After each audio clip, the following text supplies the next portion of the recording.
welcome to the Ahrex Regal seminar here for tying some flies, and I've been invited. I'm Joe Cordeiro.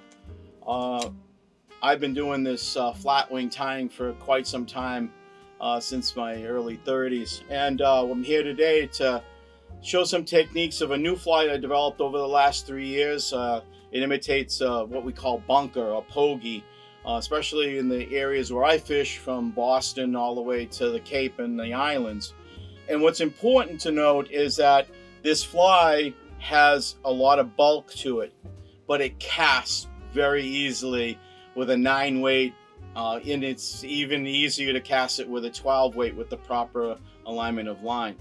But I'm here today with Ahrex and with our friends at Regal, because Regal makes the Bulldog Bite vise, and we're going to use a Ahrex 8/0 hook. This is that Bluewater. I love this hook. I gotta tell you folks, if you're into big game and you want to hook a big fish and you want to make sure that this thing stays tight on the lip of a big fish, this hook is something to behold. So this is the 280 Bluewater 8/0, and you can see how thick that hook is, but the hook point and the bend is absolutely perfect. So the uniqueness of this hook going into my Regal big game vise is very important. When you put this hook into the vise, from a pure safety standpoint, you don't want to try to shove it in, because you can see how difficult it is when you're trying to shove it into this hole, into this jaw. What's important is when you take it, you don't push it in, you actually insert it into the hole of that back point, and you rotate and you come in and cinch it down with the jaw completely open so that it's perpendicular to the vise itself, like so. Very important safety wise, because if you try to shove that into that vise, you have the possibility of hooking yourself because you're trying to shove it into that vise. So you have to roll it down and cinch it in. Let me show it to you again, how simple it is. Again, vertically open your jaw all the way with the big game jaw from Regal, which is phenomenal. It holds a big hook. You come in, roll it, make it perpendicular, have the jaw with the Bulldog Bite right on the top, and you could see I'm not going anywhere with this thing. It is in there solid, and that is a hook. Okay. So next, what I'm going to do is I'm going to show you what we're going to tie. This is my new pogey bunker fly. It's been developed over the last 3 years. I've had some tremendous success with this in Boston Harbor over the last 3 years. It's tied in the flat. This is, you can tell, this is from my actual tackle box that I've used to catch fish, because that little loop on the end tells me I've caught fish with this. So this, you can tell it's been in my box. It's got a little bit of rattiness to it. It's got some feathers that have turned over, but once it gets wet, it will lay down nice and perfect, create that nice profile of a pogey peanut, of a bunker. Not so much like a peanut bunker, but a big bunker, because this is about 9 inches long. You can make them bigger, but I like this shape because it really blows up in the water. So we're gonna tie this up. It's an easy tie from a standpoint of laying down the feathers properly, because there's a lot of bulk to it. So I'm going to grab my bobbin with, this is a 3/0 thread from Uni, and I'm going to take, hopefully I'll be able to take my thread. It somehow seems to be wanting to wrap. There we go. And I'm going to take my thread, I'm going to go all the way down the hook shank, keep pushing that material, because I need the material to grab onto not the hook itself, but the thread base, because what happens is that shininess that you're seeing in the video is very slippery. You need to roughen it up a little bit. So I'm always grabbing this tag in, and I'm overlapping, and I'm trying to push that tag to give myself a nice base as I'm rolling my thread towards the end of the hook. Now, where I stop my hook is very, very important for us all flatwing tyers. Always sit and make sure that that thread goes right in front of the tip of the hook. Do not go down the bend at all, because you don't want the thread to hit the tip of the hook. So you find that point, make a little base, a little bit stronger base, come in and clear out your tag. So it'd be like this. And you will always have this datum point, specifically for knowing where you're going to be putting your feathers down flat. Now, what's very important to note, when you're tying a flat wing feather, flat wing fly, excuse me, you're going to need, if it's anything greater than 3 feathers and more, you're going to have to make sure you use a support hackle, support bucktail. These are all items that are important. Just like when you build a house, you have to have your foundation nice and square and straight. Otherwise, you're going to wind up with a crooked house, and we don't want to wind up with a crooked fly because you want it to ride right in the water. So first, I'm going to grab some of this fantastic, phenomenal bucktail. I got this from Buzzfly. Here has some tremendous bucktail. Nice long support bucktail. Nice beefy, really thick stuff. So I'm going to take from the base, and the reason why I select from the base this nice long fiber is because it is hollow somewhat, because it's close to the deer body. And I'm going to clip off about a pencil thick of the bucktail from the base. I want to get some of that nice long stuff. And there is a trick to getting just that.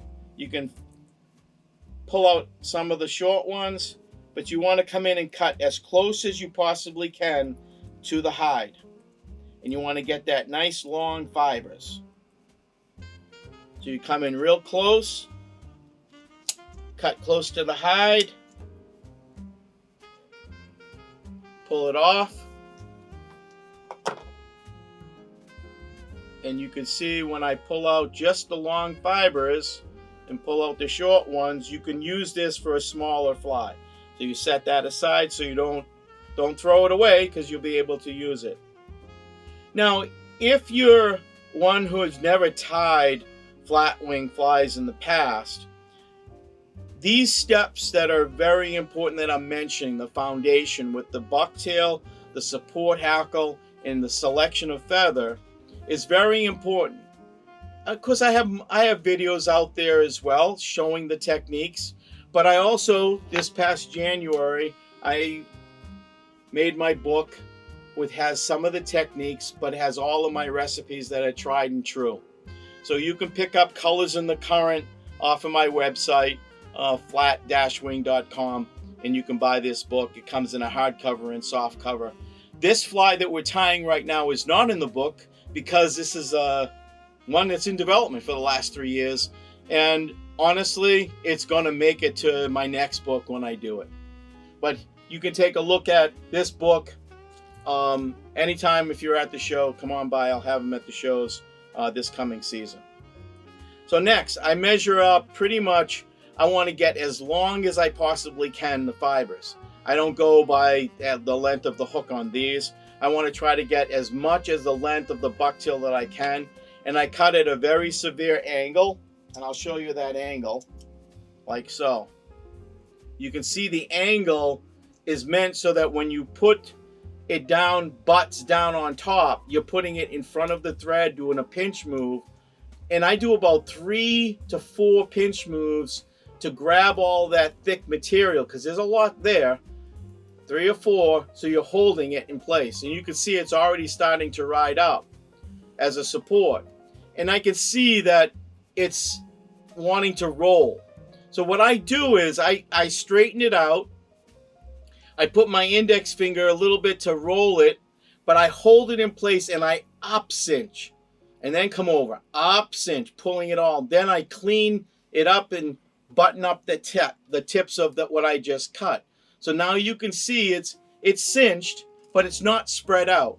So then what I do is I clear out a little bit of the space, because you can see where my thread is not in front of the tip of the hook. So what I do is I come in and spray it out. Do not let it roll. Splay it out as best you can by pressing down, then holding in place, and then bring your thread back to that datum point and cinch. And now you can see it splays out, creating that nice broom. that nice broom approach of a witch's broom. I don't know if you've ever seen those straw brooms that they ride, but you can see it spread right out.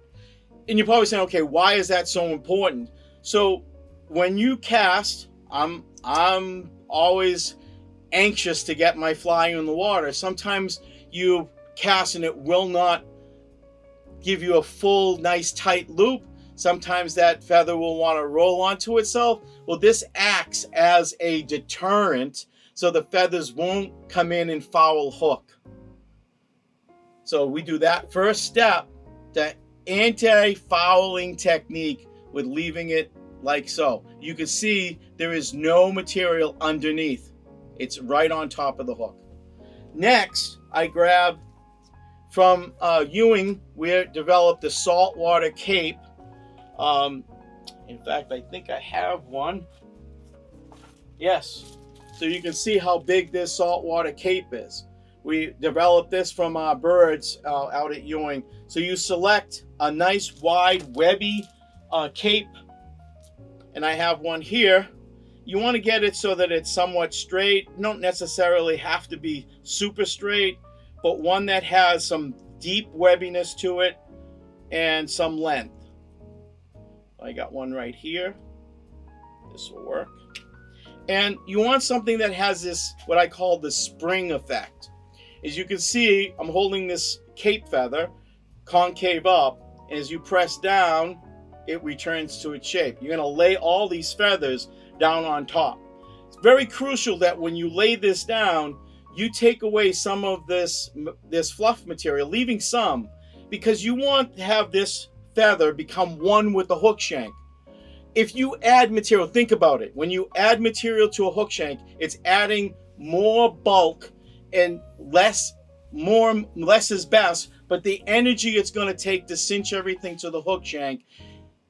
If you remove the material and only have this attached to the hook shank, you're going to be one with the hook shank. So now I take this feather and it's lined up exactly with the end of the bucktail, and I cinch it down, slowly doing pinch wraps, just so that the stem is very straight, and you can see that it lines up pretty well with the hook shank, as long as you keep it right straight on top. I didn't do any cinches, I'm just holding it in place.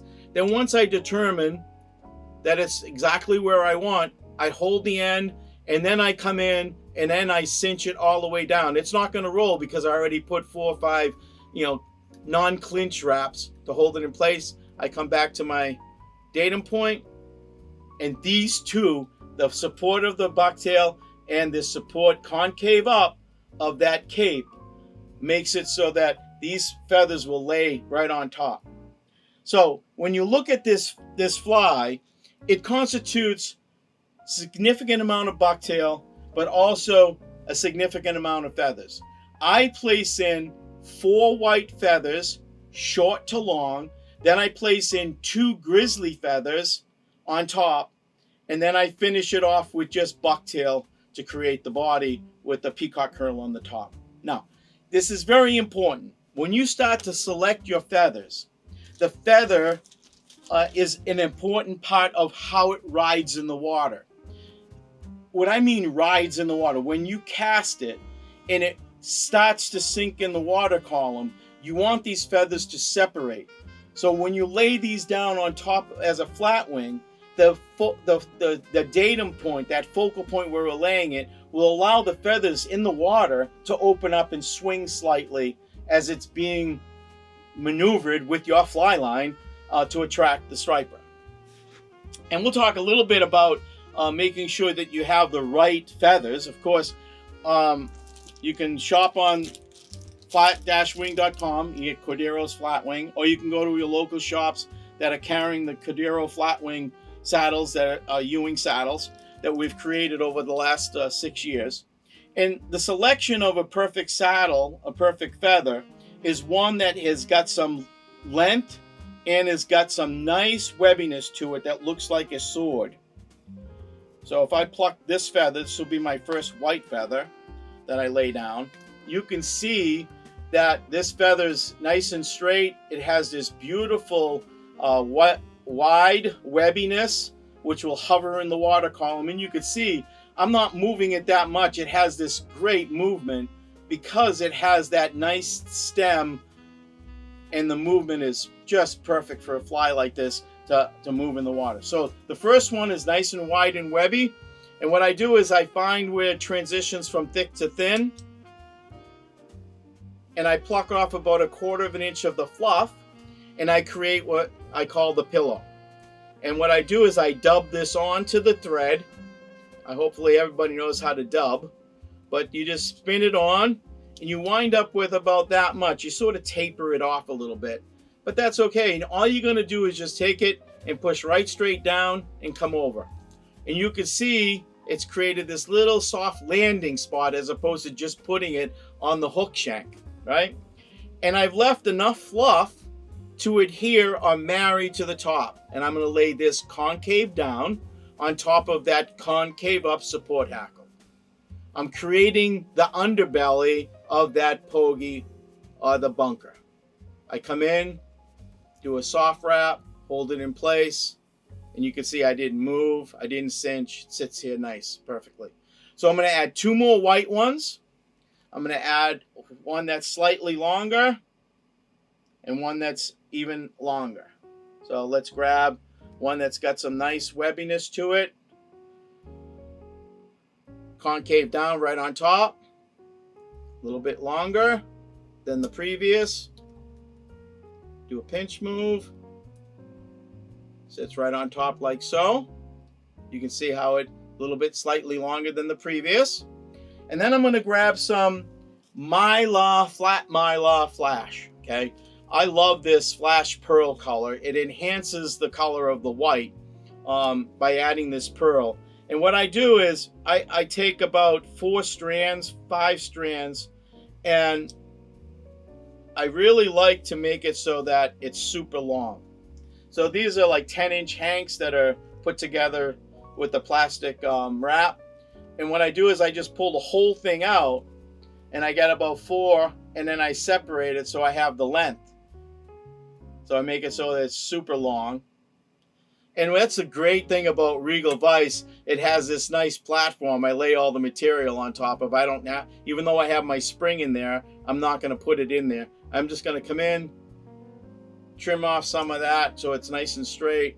Come in and do a pinch move, hold it, stay right on top. And you can see that mylar is right on top of that feather. Then next I grab another long white one.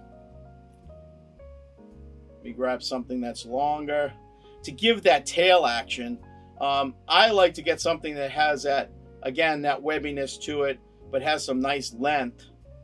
So I'm going to grab this right here. The webbiness gives you the landing, so you can see the webbiness that's in there with the fluff.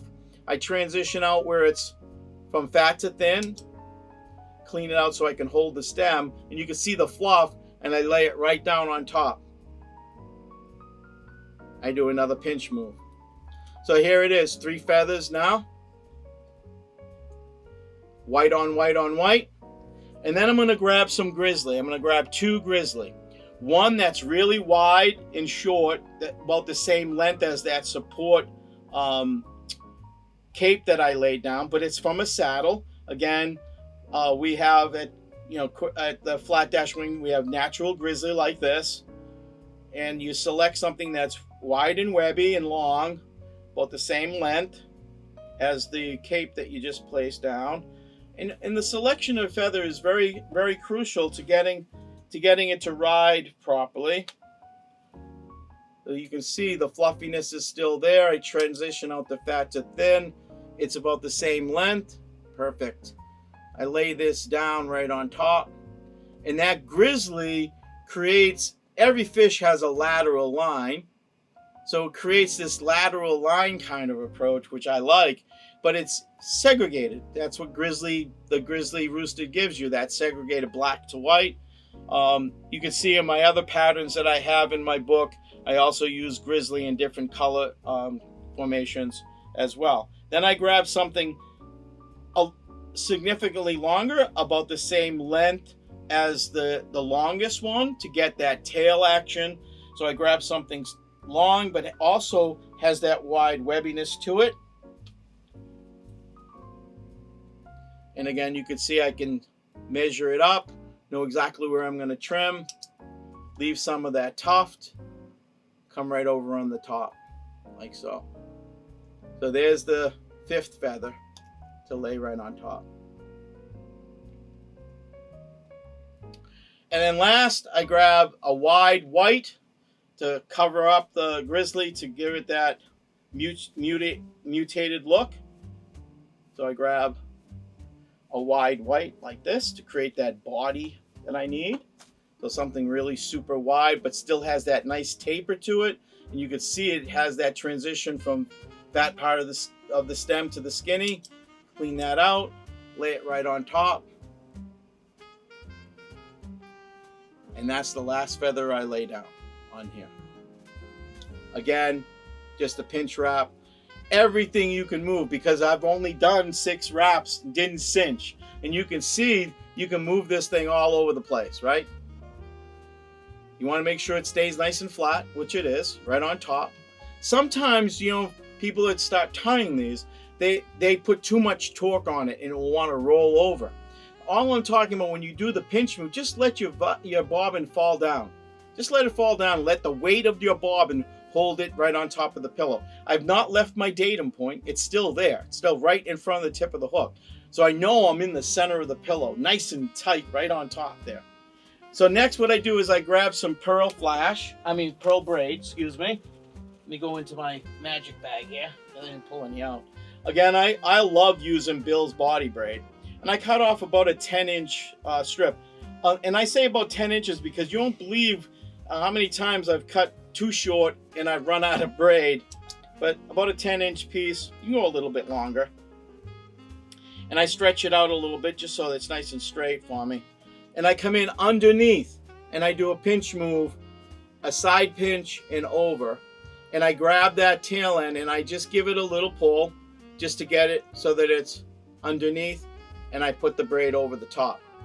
Now this is where the rubber meets the road, because we're going to grab the pillow, we're going to grab that material, and we're going to grab it so that we are going to cinch it slightly, not a full cinch, just to hold the material on top of the hook, because we're at the center of the pillow. And when we grab it, we're just going to do pinch moves, hunkering down all the material that's in front, pinching it so that it stays on top of the hook shank.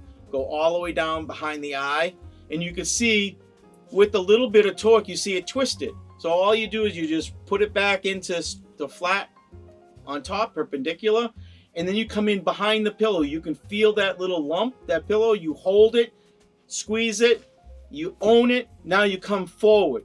You take your wraps of your thread side by each, just like my friends in Woonsocket would say, all the way down the hook shank, side by each, really fulling in. And I know you can't see this 8/0 hook bending. Trust me, I'm putting as much pressure as I can all the way down the hook shank while holding it so it won't, the torque of what I'm pulling will not roll that material. I'm coming all the way up the pillow, and as soon as you can see I'm perpendicular to the hook shank, as soon as I come with my bobbin and my thread hits my thumb and index finger, I know I'm at the back end of that pillow. So I go around once, twice, I'm there, and you can see it's nice and straight, and I take and hold, and then I bring my thread all the way back down to about here. Now, you're saying, okay, where's here? So this is my rule of thumb. You never want to be a head creeper, meaning you don't want your head to be too short. So the distance from the tip of the hook to the back of the barb is from the front of the eye to where you stop your thread. There it is, right in front of you. Tip of the hook, back of the barb, front of the eye to where you stop your thread. It's right there. So stop your thread, maybe come back 2 wraps, slightly, a 32nd of an inch, and leave your thread there. Okay, because now you have room to build up your head and to make your material, because I'm going to be adding a lot of bucktail to fill out the body. I take the braid. Again, I'm like the guy with the suspenders and belt. I hold because it's behind the pillow. Look, I cinched it underneath. It's not moving anywhere. That material is not going anywhere. Look, I'm moving this whole table. So it's underneath the hook shank. I grab in behind it, holding it in place, come over the top, do a wrap, do another wrap, and then cinch down, straight down. Really haul in. I just moved my head of the vise, but all that energy. Put it back up. And then I come over the top with my braid, still hauling in, compacting it all the way to the hook shank. You can see the energy I'm putting in. I'm bending. This braid is really super strong. I'm bending the hook, really compacting all that material that's already done with the 3/0 uni thread. And I come all the way to where my thread is stopped. I do a snap wrap once, twice, clear out from underneath. I'm lifting the whole vise up off its head. This isn't going anywhere. It's nice and straight and flat. Got some perfect location. And then I'm just gonna now build out my body. And how you build out the body is a trick. You can do it in 3 separate steps. So you take your longest fibers from your bucktail and you do a small pinch and you go from underneath all the way around the hook, okay? So my first one is like this. I take the length. I don't trim out any of the short ones because I want, and I rotate my vise slightly upside down. If you don't have a vise like Regal that has a rotating head, whether it's the Revolution or the standard big game vise, you rotate, you cut it a very severe angle again, like so, and you take the butt end, and the tip should not impere into the eye of the hook, and you do 3 soft wraps like this, right? You're holding it in place, and you rotate your vise back up and around, and holding it, and then you roll the material, just so it goes halfway around the hook shank. Pull down, meaning pull it forward, cinch up over, cinch up, going forward to the eye of the hook, cinch up, gathering all that material, and come back. And there it is. There's the underbelly, all raised right up. You can put your finger right through here to show that you have that hollowness, because less is best when you want to see transparency through the bait. And then I do the same thing to the top. I grab some really super long fibers. A little trick. So sometimes when you cut material from a bucktail, you want to get it close to the hide, of course. And sometimes they get a little loosey-goosey. Now I'll show you. If you don't need a hair stacker, this material, because it's so long and it has a little bit of stiffness to it, you can just stack it right on the palm of your hand. I don't know if you can see it, but you can see it just by stacking. Then you just grab the end. Again, trim at a very severe angle. Come on the top. Butts down. 1, 2, 3. Hold it in place. Roll it, because you didn't have to roll the vise. Just roll it a little bit to come around. Cinch up. Down, down, wrapping all that material, coming forward, and then come back, 2 wraps, and you can see this fly is already taking shape perfectly. You can see the pearl underneath. You can see that the bucktail is nice and long, creating that bulkiness that you want, and you can see that it matches up with the support bucktail from below. Okay. Then what I do is I add from the fibers of the red just a slight amount of length to get it to taper off. So I get some real super long ones, longer than that's there.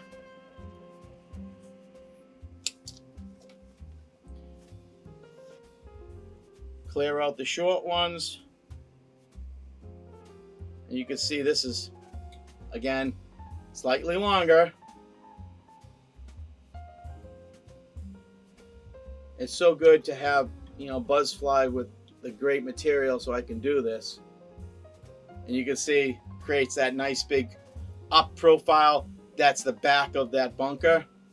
Lay it down, keeping it on top. I didn't roll it. Take my thread, really finish off the head a little bit. And I come back.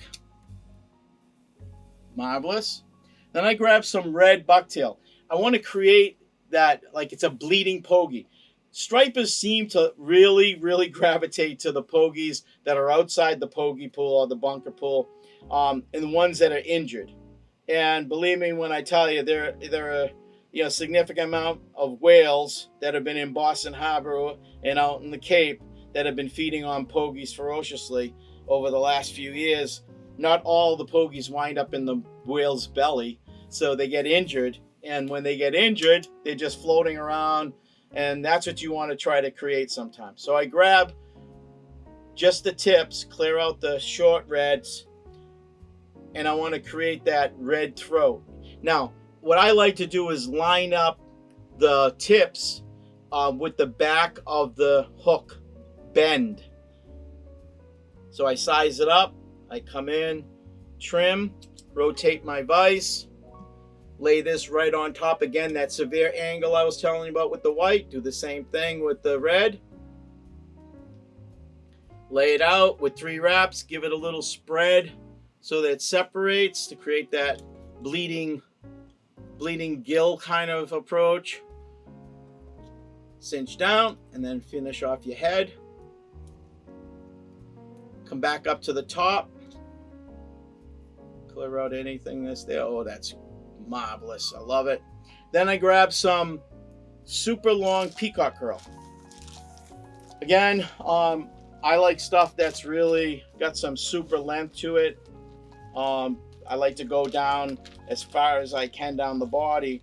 I do have some of this on my website, so if you're interested in super long stuff, you can take a look at what I have on the website. And I grab about 7 or 8 of these fibers, like so. I don't lick them. You don't know where this peacock has been, so don't put your mouth on it, okay? Just don't. I mean, really. Because every once in a while, which way did it float? It's a feather, and I don't know where this bird has been. So I lay this down right on top, 7 fibers. I trim at an angle, lay it right down on top. I do a hold it in place with 2-3 wraps, and then I take and splay it out, like so.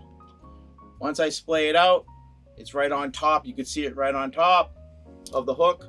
Then I cinch down, cleaning up the head. Come forward, come back a couple of times just to fill it in. And then I grab some eyeballs. You can use plastic eyes. You can use whatever you think.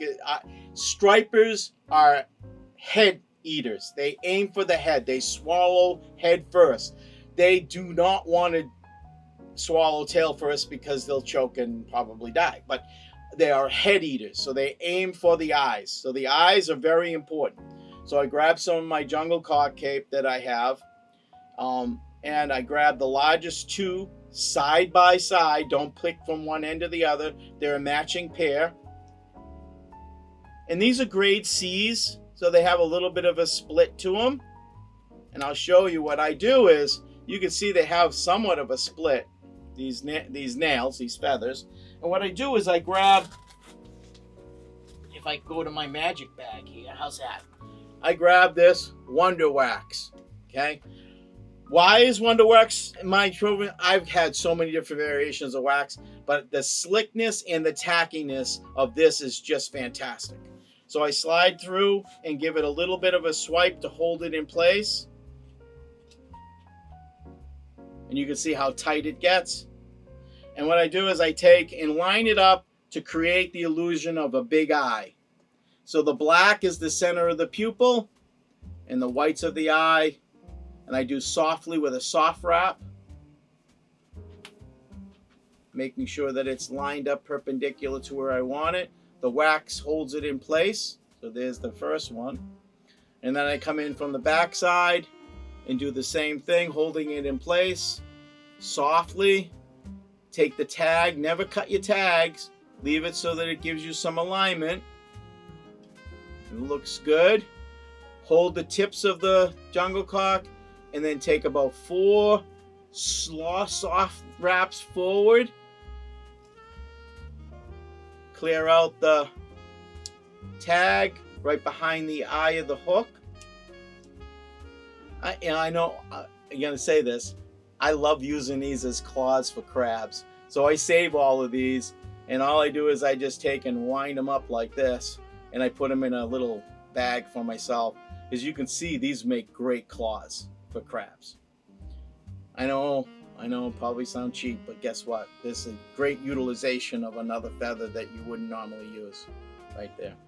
So then I come in and I clean up. I really haul into the tips of the jungle cock that are exposed.